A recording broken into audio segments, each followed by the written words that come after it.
Shalom 7 டே சேலஞ்சுக்கு உங்களை ஆண்டவர் இயேசுவின் நாமத்தினால் வாழ்த்தி வரவேற்கிறோம். இந்த வாரத்தில் வித்தியாசமான தலைப்புகளில் ஆண்டவருக்கு நம்ம ஸ்தோத்திரங்களை செலுத்தி கொண்டு வருகிறோம்.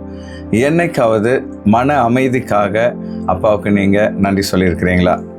கூச்சலும் இறைச்சலும் நிறைந்த இந்த உலகத்தில் எங்கேயாவது அமைதி கிடைக்குமா அப்படின்னு சொல்லி நம்ம ஓடுறோம்.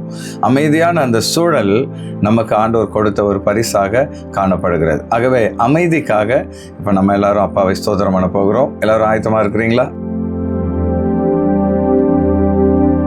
முதலாவது, அமைதி மன அழுத்தத்தை குறைக்கிறது. நம்ம ரொம்ப டென்ஷனாக இருக்கும் பொழுது ஒரு அமைதியான சூழ்நிலை நமக்கு கிடைச்சா அது நமக்கு மனதுக்கு ஆறுதலை தருகிறது, மனதின் அழுத்தத்தை அது குறைக்கிறது. ஆகவே கர்த்தர் கொடுத்த அமைதிக்காக நம்ம எல்லாரும் அவருக்கு நன்றி செலுத்துவோம்.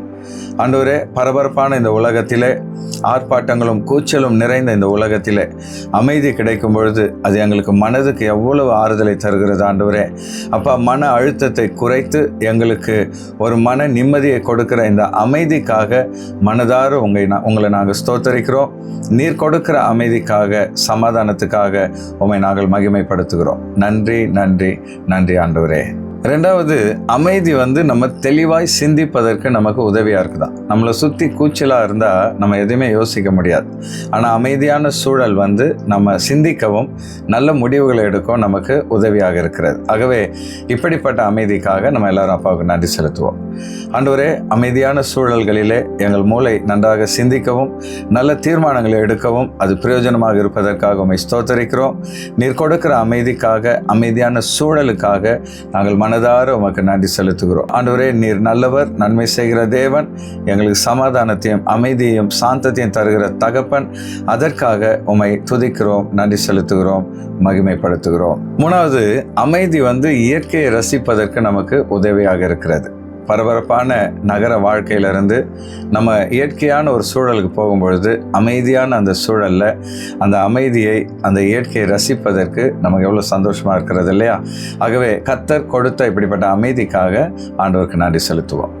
ஆண்டவரே, பரபரப்பான வாழ்க்கை சூழ்நிலையிலே, விசேஷமாக நகரங்களிலே பரபரப்பான எல்லா நிலைமைகளும் மாறி நாங்கள் இயற்கையான சூழ்நிலைக்கு போகும்பொழுது அங்கே இருக்கிற அமைதியை நாங்கள் அனுபவிக்கும் பொழுது அந்த இயற்கையை ரசிக்க, உம்மை துதிக்க அது பிரயோஜனமாக இருப்பதற்காக உம்மை ஸ்தோத்தரிக்கிறோம்.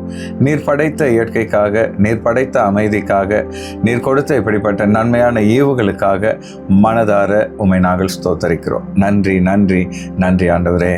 நாலாவது, அமைதி நம்ம நன்றாய் கற்றுக்கொள்ள உதவியாக இருக்குதா. ஒரு விஷயத்தை நம்ம கற்றுக்கொள்ளும் பொழுது, ஒரு கிளாஸ் ரூமில் இருக்கும் பொழுது தொடர்ந்து கூச்சலே இருந்துகிட்டு இருந்தால் நம்ம கவனம் செலுத்த முடியாது. ஆனால் அமைதியான சூழல் வரும் பொழுது நம்ம படிப்பில் கவனத்தை செலுத்த, கற்றுக்கொள்ள அது உதவியாக இருக்கிறது. ஆகவே கற்றுக்கொள்ள நமக்கு உதவியாக இருக்கிற அமைதிக்காக அப்பாவுக்கு நன்றி செலுத்துவோம். ஆண்டவரே, அமைதியான சூழலிலே பல விஷயங்களை நாங்கள் கற்றுக்கொள்ள அது உதவியாக இருக்கிறதப்பா. வகுப்பறையிலே அமைதி காணப்படும் பொழுது பாடங்களை கற்றுக்கொள்கிறோம். வேதத்தை வாசிக்கும் பொழுது அமைதி காணும் பொழுது ஆண்டவரே, அநேக நேரத்தில் உம்முடைய சத்தியங்களையும் வெளிப்பாடுகளையும் நாங்கள் பெற்றுக்கொள்கிறோம். அதே போல கர்த்தாவே, அமைதியான நேரத்தில் பல விஷயங்களை கற்றுக்கொள்ள அது எங்களுக்கு பிரயோஜனமாக இருப்பதற்காக அப்படிப்பட்ட அமைதியை கொடுக்கிற தேவனுக்கு மனதார நன்றி செலுத்துகிறோம். நன்றி நன்றி நன்றி தகப்பனே. ஐந்தாவது, அமைதி நம்முடைய படைப்பாற்றலை வெளிப்படுத்த உதவியாக இருக்கிறது. அமைதியான ஒரு சூழல்ல தான் கதை எழுத்தாளர்கள் நல்ல கதைகளை சிந்தித்து எழுதுகிறார்கள். அமைதியான சூழலில் தான் இசையமைப்பாளர்கள் நல்ல இசைகளை வெளிப்படுத்துகிறாங்க. அமைதியான சூழலில் தான் பல விஷயங்களை நாம் சிந்திப்பதற்கும் வெளிப்படுத்துவதற்கு அது உதவியாக இருக்கிறது. ஆகவே இப்படிப்பட்ட அமைதிக்காக, நம்முடைய கலைத்திறனை வெளிப்படுத்த உதவியாக இருக்கிற இந்த ஈவுக்காக அப்பாவுக்கு நன்றி செலுத்துவோம். ஆண்டவரே, நீர் கொடுத்திருக்கிற அமைதிக்காக நன்றி செலுத்துகிறோம். கர்த்தாவே, கதாசிரியர்கள், இசை அமைப்பாளர்கள், ஓவியர்கள் பல நேரங்களில் அமைதியான சூழல்களில் நல்ல படைப்புகளை உருவாக்குவதற்காக உம்மை ஸ்தோத்தரிக்கிறோம். நீர் கொடுத்த இப்படிப்பட்ட அமைதிக்காக மனதார உமக்கு நன்றி செலுத்துகிறோம். நன்றி நன்றி நன்றி ஆண்டவரே. ஆறாவதாக, அமைதியான சூழல் தான் நமக்கு ஆழ்ந்த உறக்கத்தையும் நல்ல ஓய்வையும் கொடுக்கிறது. ஆகவே நம்ம அமைதியான சூழல்ல நன்றாக உறங்கவும் ஓய்வெடுக்கவும் கர்த்தர் கொடுக்கிற ஈவுக்காக, கிருபைக்காக அவருக்கு நம்ம நன்றி செலுத்துவோம். ஆண்டவரே, அமைதியான ஒரு சூழல் இருக்கும் பொழுது நாங்கள் ஆழ்ந்து உறங்க அது உதவியாக இருக்கிறதப்பா. அதே போலவே அமைதியான சூழலில் கர்த்தாவே நாங்கள் நன்றாக ஓய்வெடுக்க, எங்கள் மனதும் உடலும் நன்றாய் ஓய்வெடுக்க அது பிரயோஜனமாக இருப்பதற்காக உமக்கு நன்றி செலுத்துகிறோம். இப்படிப்பட்ட ஆண்டவரே அமைதியை கொடுத்து நாங்கள் ஓய்வெடுக்கவும் உறங்கவும் ஆண்டவரே பலனடையும் நீர் கொடுத்த இந்த நன்மைக்காக மனதார உங்களை நாங்கள் ஸ்தோத்திரம் பண்ணுகிறோம். நன்றி நன்றி நன்றி ஆண்டவரே. ஏழாவதாக, கடைசியாக, அமைதியான சூழல் ஆண்டவரோடு உறவாடவும் ஜெபம் பண்ணவும் வேதத்தை தியானம் பண்ணவும் நமக்கு பிரயோஜனமாக இருக்கிறது. அமைதியற்ற சூழலில் நம்ம ஜெபம் பண்ணும் பொழுது நம்முடைய மனம் அதில் கான்சன்ட்ரேட் பண்ண முடியாது. ஆகவே தேவன் கொடுத்த இந்த நல்ல ஈவுக்காக அவருக்கு நன்றி செலுத்துவோம்.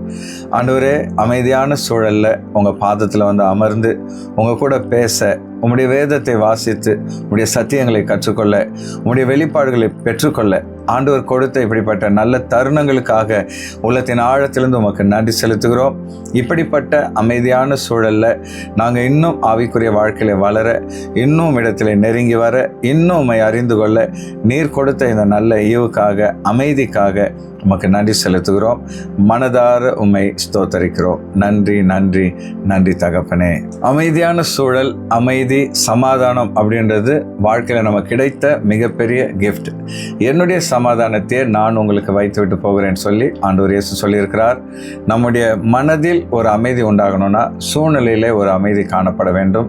அதை கர்த்தர் மாத்திரமே தர முடியும். இந்த நாளில் எப்பெல்லாம் அமைதியான சூழல் அமைகிறதோ அப்பொழுதெல்லாம் அந்த அமைதிக்காக அப்பாவுக்கு நன்றி சொல்லுங்க. அந்த நேரத்தில் ஆண்டவரை யோசித்து பாருங்க. நிச்சயமா இந்த நாள் உங்களுக்கு ஆசீர்வாதமாக இருக்கும். இந்த 7 Day சேலஞ்ச் உங்களுக்கு பிரயோஜனமாக இருந்திருந்தால் நீங்கள் லைக் பண்ணுங்க. இன்னைக்கு சொல்லப்பட்ட குறிப்புகளில் எது உங்களுக்கு ரொம்ப பிடிச்சிருந்ததோ அதை கமெண்ட் பண்ணுங்க. இது மற்றவங்களுக்கு ஆசீர்வாதமாக இருக்கும்னு சொல்லி நீங்கள் விரும்புனீங்கன்னா அவங்களுக்கு ஷேர் பண்ணுங்க. ஆண்டவர் உங்களை நிச்சயமாக ஆசீர்வதிப்பார். இந்த நிகழ்ச்சியை நீங்கள் பார்த்ததுக்காக உங்களுக்கு நன்றி. Thank you and God bless you.